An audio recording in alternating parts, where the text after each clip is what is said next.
Journal Chat was really created out of a need I think I identified, but I'm sure others were entertaining an idea too. We were all people in the PR industry. I found we're asking a lot of questions of one another of how are you using social media? How is it changing your daily workflow?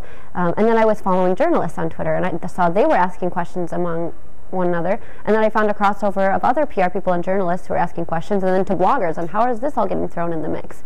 So it was kind of an unorganized mess of tweets with no resolution, not that there is still a resolution. So what I simply did was say, let's add a hashtag, let's do this weekly, pull it all together and use a third-party application that supports Twitter to make it a bit more organized, if you can do that. I'm having a live Twitter conversation. And 2 years later, there have been more than 7,000 participants. We've done live editions with CNN. We've had folks from the New York Times let us interview them, Mashable.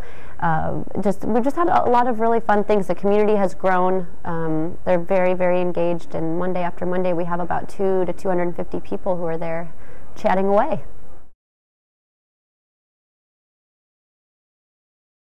I know how limited staff and resources are, so I don't want nonprofits to think that this is another thing they have to do in addition to something else.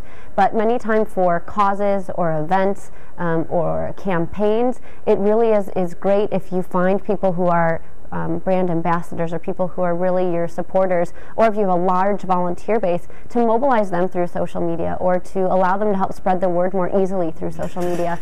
And it might be through Facebook posting an event in addition to a print invitation, and their networks can invite others, which doesn't create more work for the nonprofit, but hopefully it creates more reach. So it's more just finding ways to integrate it into daily life, daily work that makes the job easier.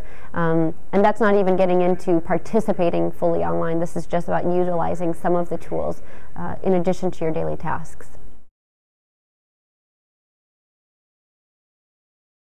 I don't know that it's just social media reinventing PR. I think what's happening is PR is changing. We call it PR because that's what we call it, but at some point I think it could be called something completely different, because our role originally was to serve as the liaison between the company and the journalist, and hope that the public, hope that the message that came out of that was publicly in favor of our business, that our key messages was out there. And now we can go direct to consumer. Businesses can go direct to consumer. So now we have to help navigate those waters. So I don't know if that's still public relations, but we're definitely an integral part of that. And I'm excited every day to watch and see what happens. But I mean, it's a whole new world.